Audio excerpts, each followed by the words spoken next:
everyone, this is Neutral Stargazer with that weird brain thing. Sorry about the chaos at the beginning of this. This is Phoenix Wright, Ace Attorney. He actually just picked up the trilogy, the original 3 games.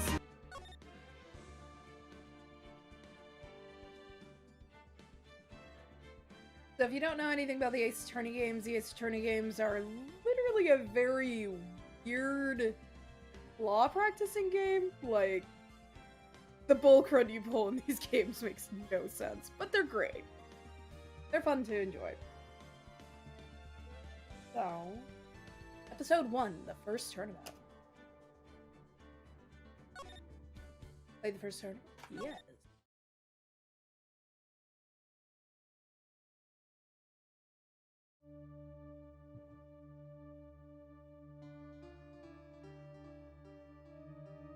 Wait, what?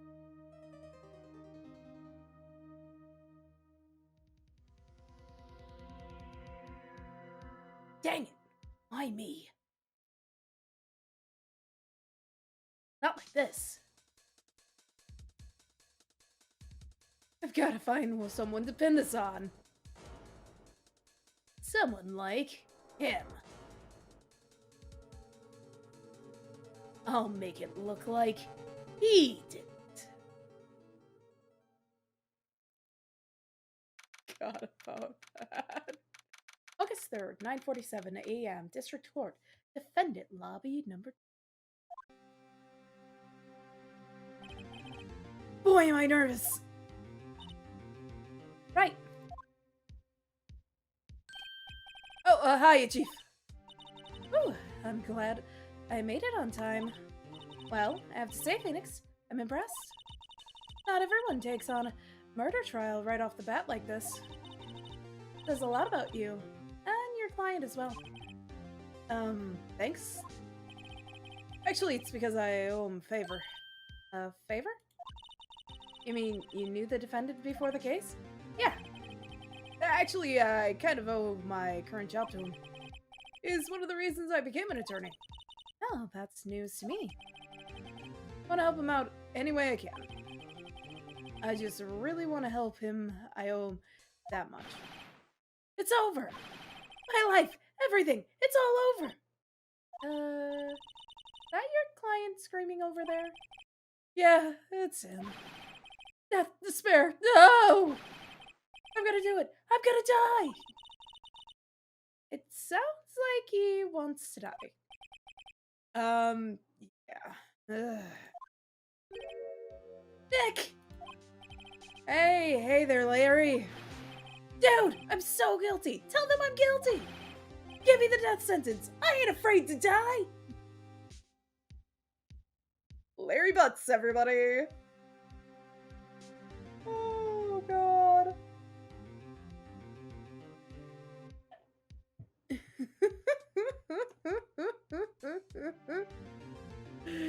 Larry is one of the most annoying characters, but also highly entertaining. That's all I really remember about Larry.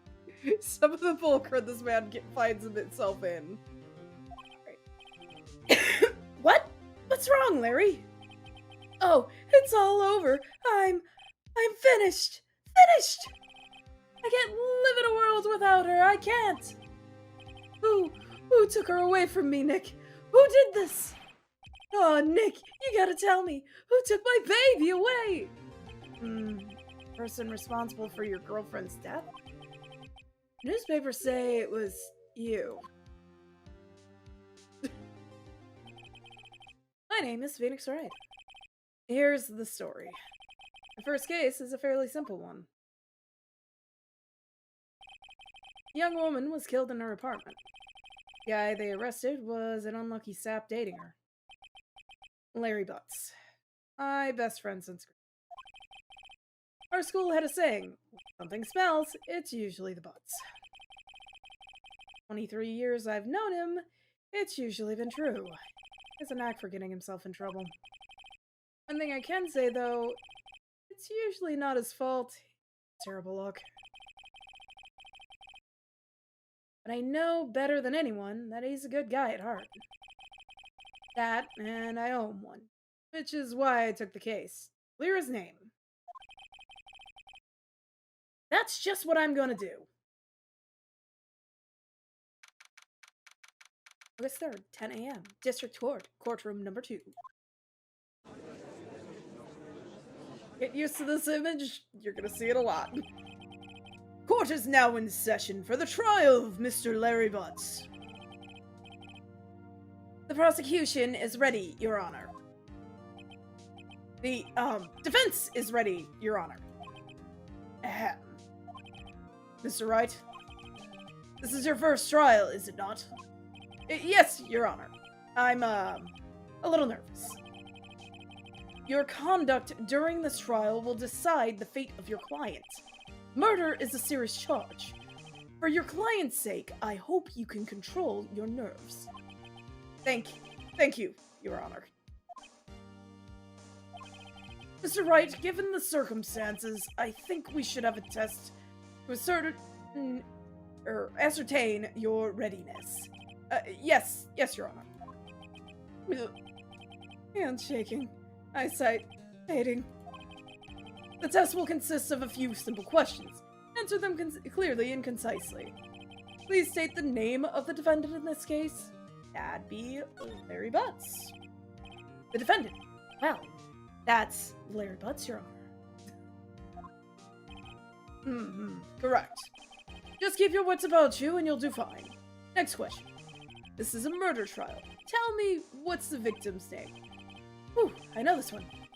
I read the case report cover so many times. It's... wait. Oh. No way. I forgot. I'm drawing a total blank here. Phoenix! Are you absolutely sure you're up to this? You don't even know the victim's name? Oh, the victim. Of course, I know the victim's name. I, just forgot temporarily. I think I feel a migraine coming on. Look, the victim's name is listed in the court record. Let's tab to check it at any time, okay? Tab. Woo, attorney badge.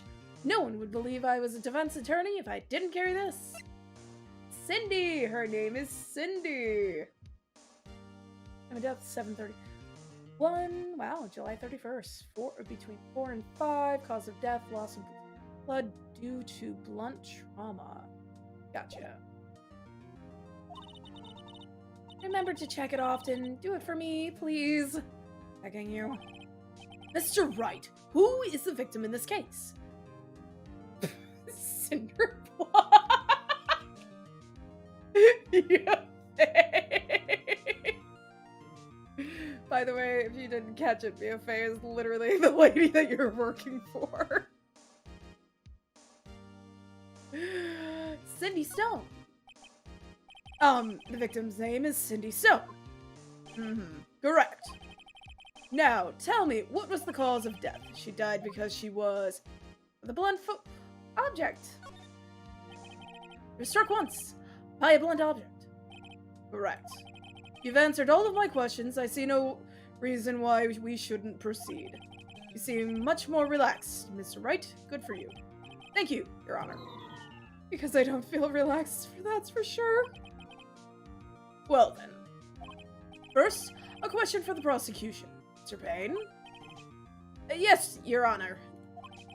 As Mr. Wright just told us, the victim was struck with a blunt object. Would you explain to the court just why that object, or what that object was? The murder weapon was this statue of the Thinker. It was found laying on the floor next to the victim. I see. The court accepts this, accepts it into evidence. Statue added to the court record.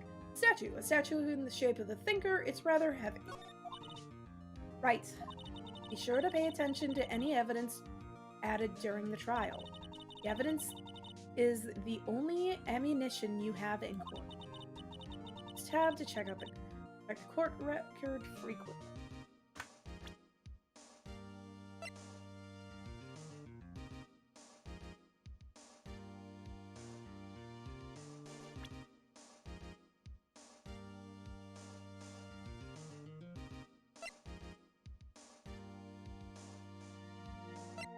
Stargazer, shut up.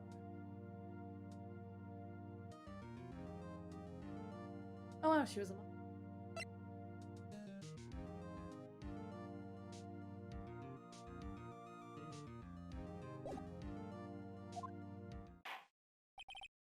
Mr. Payne, the prosecution may call its first witness. The prosecution calls the defendant, Mr. Butts, to the stand. Chief, what do I do now?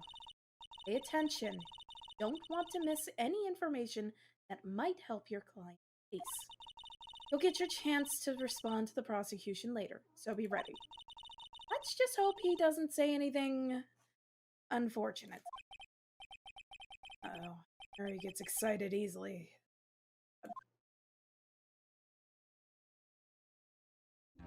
Look at him twitching. Ahem.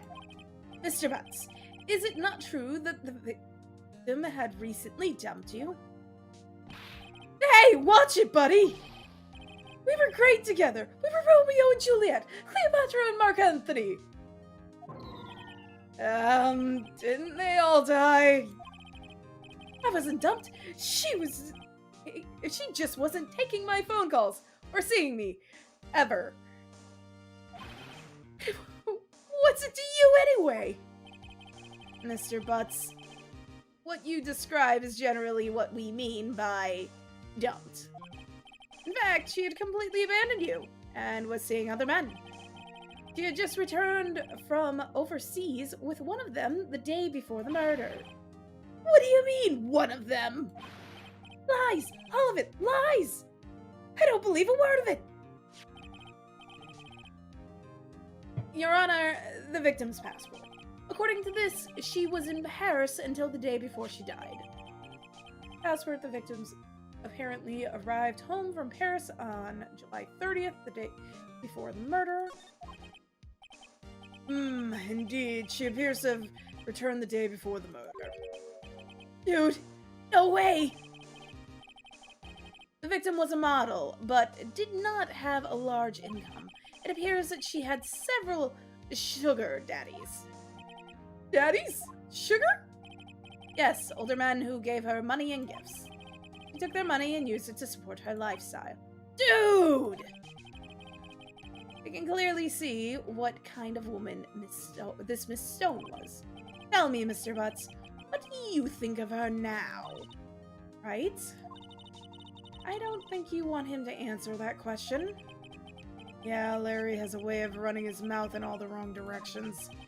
Could I stop him from answering? My client has no idea what the victim was seeing other men.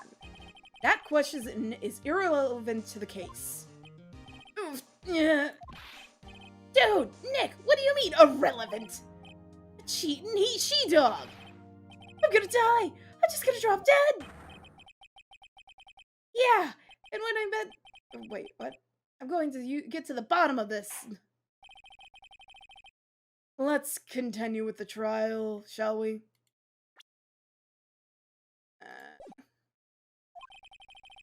I believe the accused's motive is clear to everyone. Yes, quite. Oh boy, this is so not good looking, or looking good. Next question. You went to the victim's apartment on the day of the murder, did you not?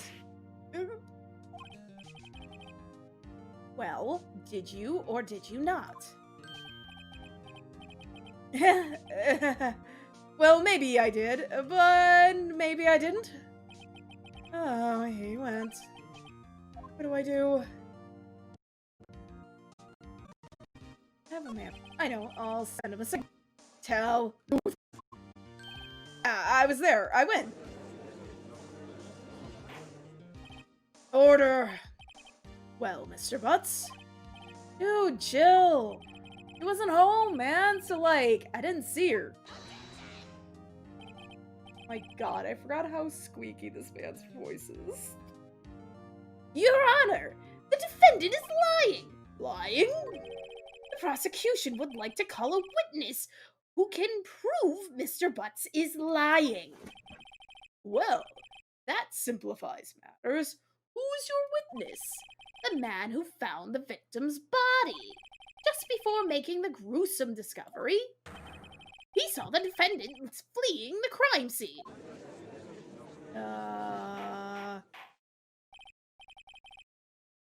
Order! Order in the court! Mr. Payne, the prosecution may call its witness. Yes, Your Honor. This is bad. On the day of the murder, my witness was selling newspapers at the victim's building. Please bring Mr. Frank Schwat. What? Wait. To the stand. I don't know. Mr. Schwat, you sell newspaper subscriptions, is this correct? Oh, yes. Newspapers, yes. Mr. Swat, you may proceed with your testimony. Please tell the court what you saw on the day of the murder. Witness account. Witness testimony.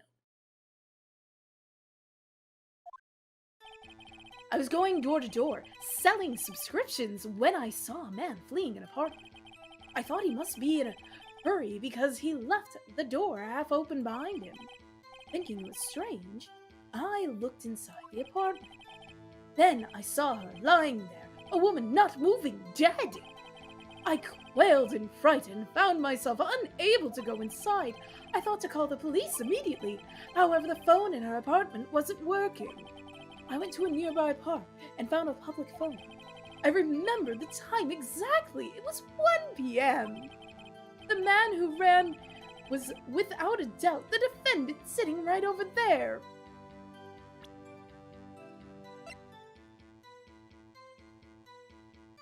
Wow, you're really bad at your story, considering she died between 4 and 5 p.m., buddy.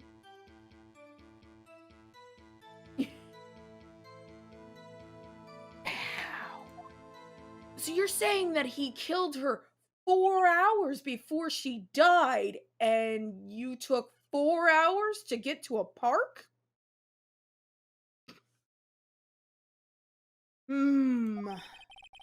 Larry, why didn't you tell the truth? I can't defend you against a testimony like that. Actually, you can. It's really easy. Incidentally, why wasn't the phone in the victim's apartment working?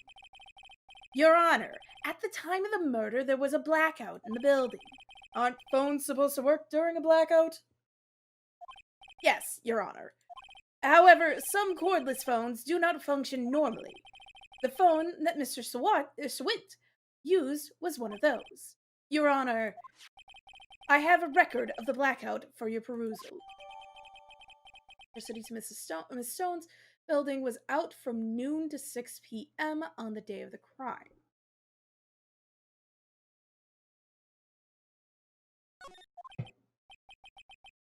Now, Mr. Wright. Yes, Your Honor. You may begin your cross-examination. Cross-examination, Your Honor. All right, Wright. This is it. The real deal. What exactly am I supposed to do? Right, you exposed the lies in the testimony the witness just gave. Lies? What? He was lying? The client is innocent, right? Then that witness must have lied in his testimony. Or your client really... Or is your client really guilty? How do I prove he's not? You hold the key. It's in the evidence. Compare the witness testimony to the evidence at hand. There's bound to be a contradiction in there. First, find the contradictions between the court record and the witness's testimony. Then, once you've found contradicting evidence, present it and rub it in the witness's face. Okay. Open the court record with tab and point out the contradictions in the testimony. We got this. We already figured it out.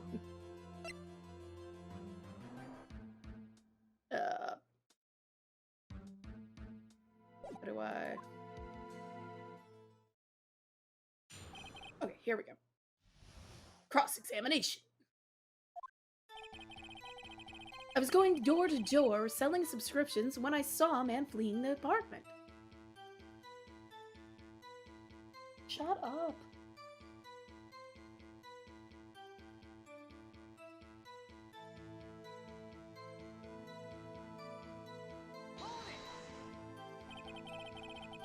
The man leaving an apartment a common sight. I find it odd that you would take notice of him. I don't know, he just seemed strange to me, that's all. Like he was mad and yet frightened all at the same time.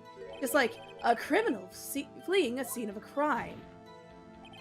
The defense requests the witness refrain from conjecture. Of course, what the witness means is that the man he saw looked suspicious. So what happened next? I thought he must be in a hurry because he left the door half open behind him. I think it was strange. I looked inside the apartment. Are lying there when being half or dead.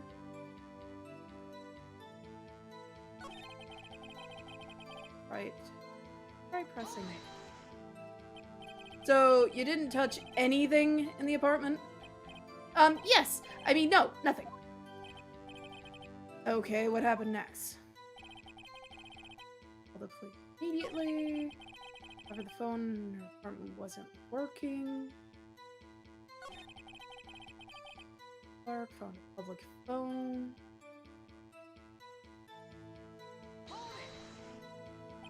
Why use a public phone? Well, you see, I don't have a cell phone, and being the middle of the afternoon, there was no answer in the nearby apartments. Oh, right. What time did you call again? I remember the time exactly. It was 1 p.m.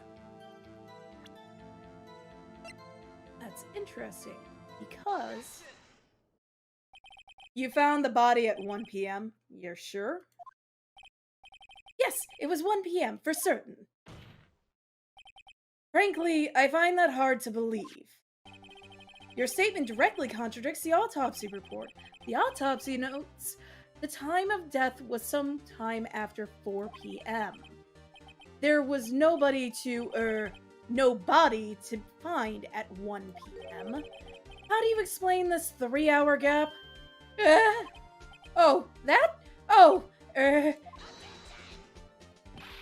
This is trivial. The witness merely forgot the time. After his testimony, I find that hard to believe. Mr. Sawit, why were you so certain that you found the body at 1 p.m.? Gee, that's a really good question. Great job, Wright. Way to put him on the spot. That's all you have to do. Point out the contradictions. Lies always beget more lies. See through one, and their whole story falls apart. Wait, I remember now. Would you care to give your testimony again? The time of discovery. You see, when I found the body, I heard the time. There was a voice saying time. It was probably from coming from the television. Oh, but it was 3 hours off, wasn't it? I guess the victim must have been watching a video of a tape program. That's why I thought it was 1 p.m. Terribly sorry about that misunderstanding. Really interesting. Consider that the power was off. I see. You heard a voice saying the time on a taped program. Mr. Wright, you may cross-examine the witness. Right. You know what to do. I've got this one. This one's an easy one.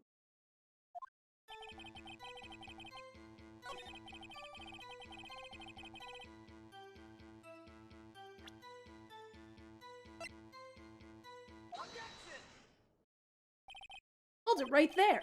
The prosecution has said there was a blackout at the time of the discovery. And this record proves it. You couldn't have heard a television or a video.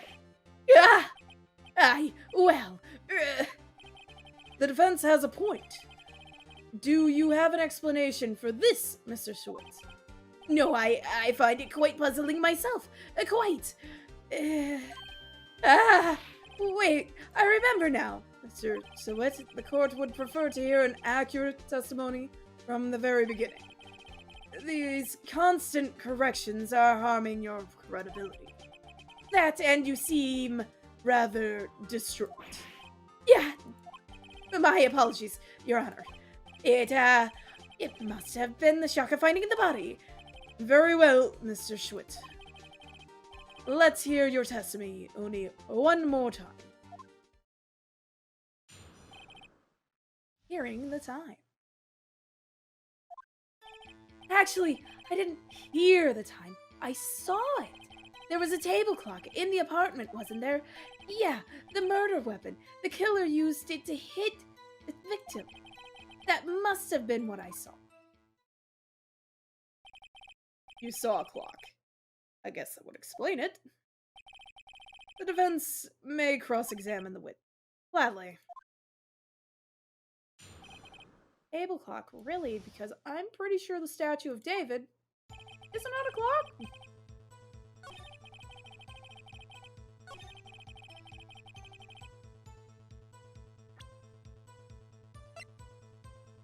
I don't see a clock. Do you guys see a clock? Wait just a moment. The murder weapon wasn't a clock. It was this statue. Now, how is it supposed to be a clock? What? You with your objections and your evidence. Just who do you think you are? Just answer the question, Mr. Sweat. Hey, I saw it there, okay? There was a clock. Your Honor, if I may.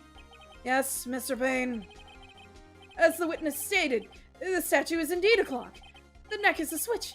You just tilt it up, and it says the time out loud. And it doesn't look like a clock. I submitted it as a statue. My apologies. I see. So the murder weapon was a table clock after all. Well, Mr. Wright, it appears the witness testimony is correct. This is a clock. Do you have any problems with this testimony now?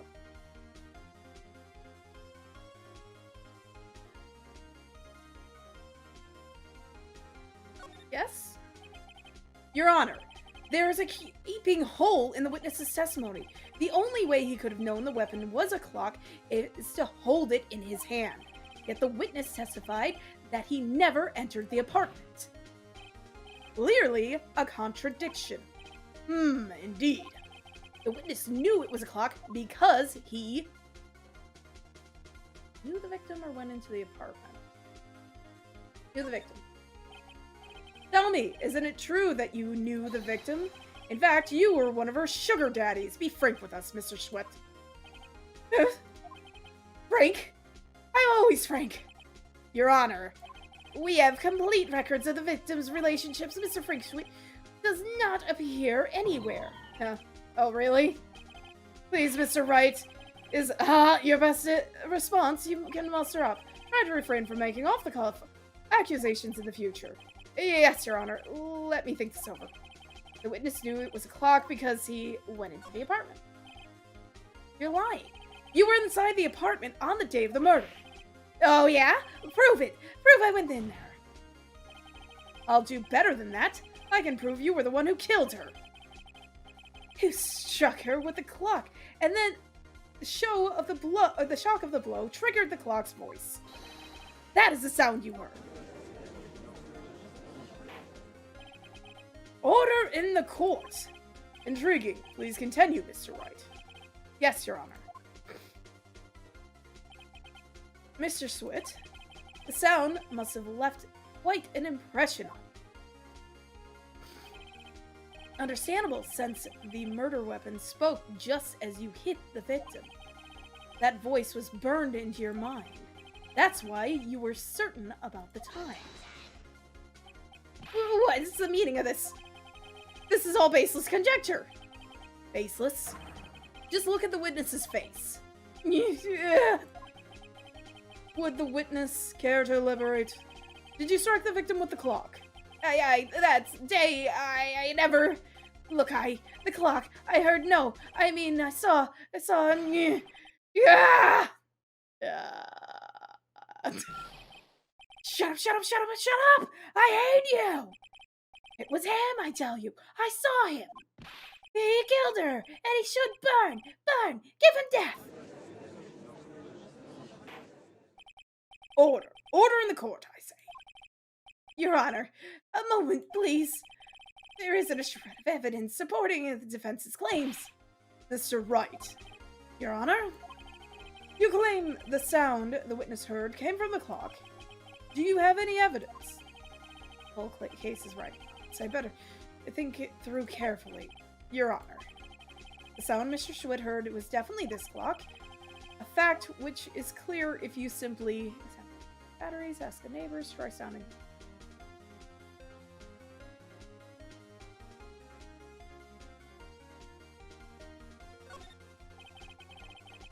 Let's sound the clock now, here in court. Your Honor, may I have the clock? Ask the court to listen very carefully. Beep. I think it's 8:25. That certainly is a strange way to announce time. Well, he is the thinker, after all. So, we've heard the clock. What are your conclusions, Mr. Wright? Mr. Payne, can you tell me what time it is now? It's 11:25. Ah! As you can see, the clock is exactly 3 hours slow. Precisely, and the discrepancy between what Mr. Schwat heard and the actual time of death. So, Mr. Schwat, try to talk your way out of this one. Yeah. You forgot one thing. Uh-oh. What's he talking about? While it may seem like that clock is running 3 hours slow, it proves nothing. How do you know it was running 3 hours slow on the day of the murder? If you can't prove that, you don't have a case. He's right. How am I going to prove that? Dang it. So close. Mr. Wright, it seems you lack the theoretical evidence to support your claim. Yes, Your Honor.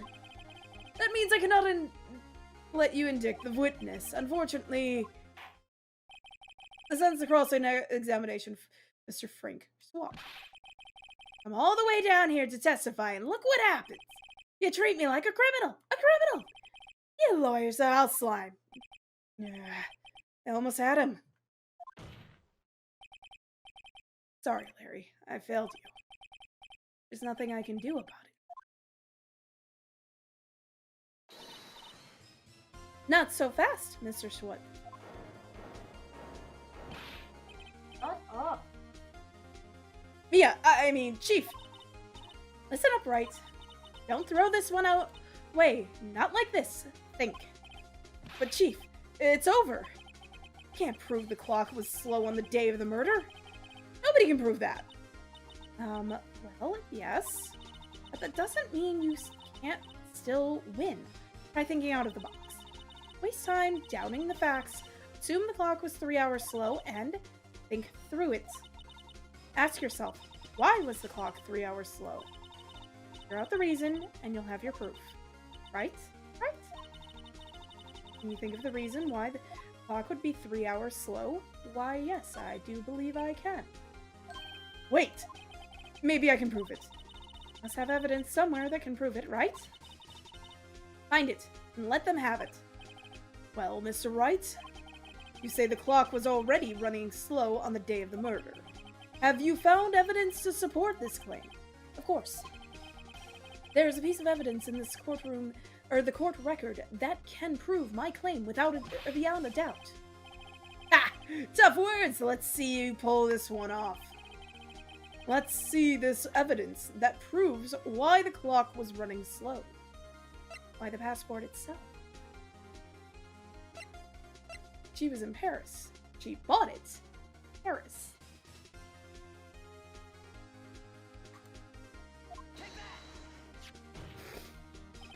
The victim had just returned home from abroad on the day before the murder. As we all know, the time difference between here and Paris is at 9 hours.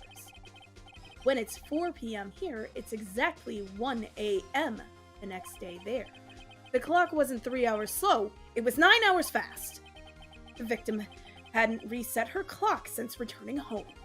That's why the time you heard when you struck her dead in the apartment was wrong.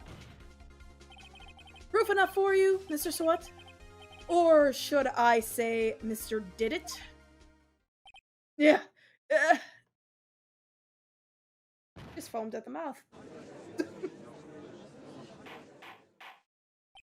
Order! Order, I say!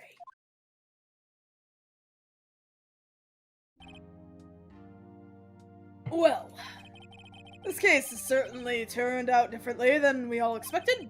Mr. Payne, your witness. He was arrested and has been taken away, Your Honor.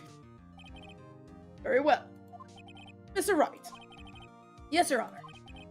I have to say, I'm impressed.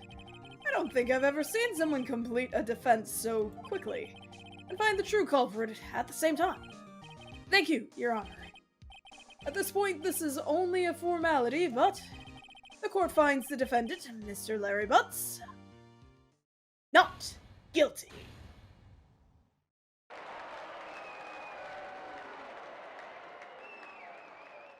Woo! And with that, this court is adjourned. Woohoo! We won! Turns out that Frank Schwat was a common burglar. He posed as a newspaper salesman, check and see when people were out of the house. That day,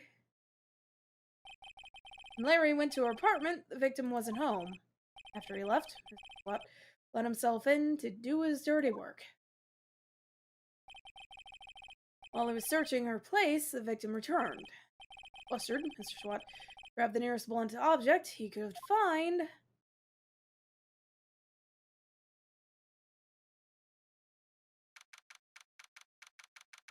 Killed her. August 3rd, 2:32 p.m. District Court, Defendant Lobby number 2. Ooh, I still can't believe we won. Right! Good job in there. Congratulations. Thanks, Chief. I owe it all to you. Not at all. Not at all. You fought your own battle. It's in there. It's been a while since I've seen a trial end on such a satisfying note. Never seen the Chief looking this happy. She's this glad. Imagine how Larry must feel. My life is over! Larry! You're supposed to be happy! What's wrong now? Aw, Nick! Don't worry about me. I'll be dead and gone soon. Good. Wait, no, I mean, bad. Larry, you're innocent. The case is closed. But my Cindy Wendy's gone, man. Gone forever. Larry, she was a... Nah, never mind. Congratulations, Harry. Harry Butts. I love Thea. Yes, you! I can practically see the headlines now. Harry Butts, innocent. Thanks! I really owe you one. I won't forget this ever. Let's celebrate. Dinner? Movie? My treat? Oh, no, I couldn't. Hey, I was the one who got you off the hook. Oh, hey! Here, take this. It's a present. A present? For me? Wait, wasn't this the evidence that... Actually, I made this clock for her.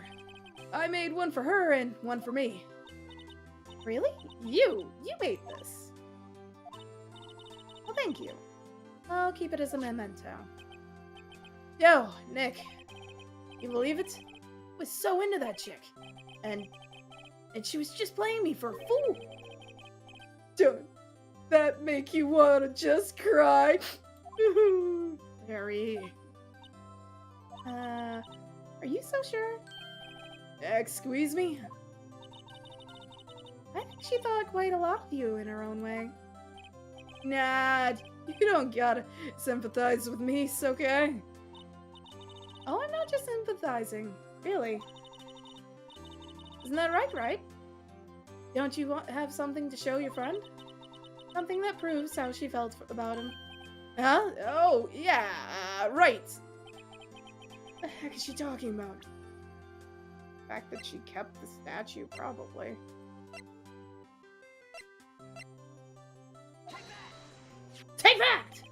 Check this out, Larry. Proof positive. You weren't just some chump to her. Huh? But what about the clock? This is the clock you made for her, Larry. You took it with her when she traveled. Whatever, she probably just needed a clock, that's all. You think so? It's a pretty heavy clock to take traveling. Well, make of it what you will. Hey, Nick. I'm glad I asked you to be my lawyer. Really, I am. Thanks! Hope that made him feel a little better.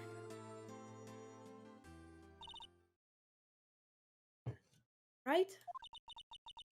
I hope you see the importance of evidence now. Also, hopefully you realize things change depending on how you look at them. People, too. Never really know if our clients are guilty or innocent. What we can do is believe in them. And in order to believe in them, you have to believe in yourself. Right. Listen, learn, grow strong. Never let go of what you believe in. Ever. I think our work here is done. Shall we be off? Yeah, I guess so. Say, how about dinner on me? We'll drink a toast to the innocent Bunts. Yeah! Oh, speaking of Harry. I love that she keeps calling him Harry. You were saying part of why you became a lawyer was because of him. Yeah, part, at least. You'll have to tell me more about it sometime. Maybe over drinks? And so my first trial came to a close. Larry slapped me on the back and said, "Gee, Nick, it's good to have friends." But I'm pretty sure he's not going to pay us, unless you count the clock he gave me. I didn't know it then. But that clock was soon going to be at the center of another incident. And my promise to tell the chief about me and Larry. Be one promise I wouldn't be able to keep. The end. Case one.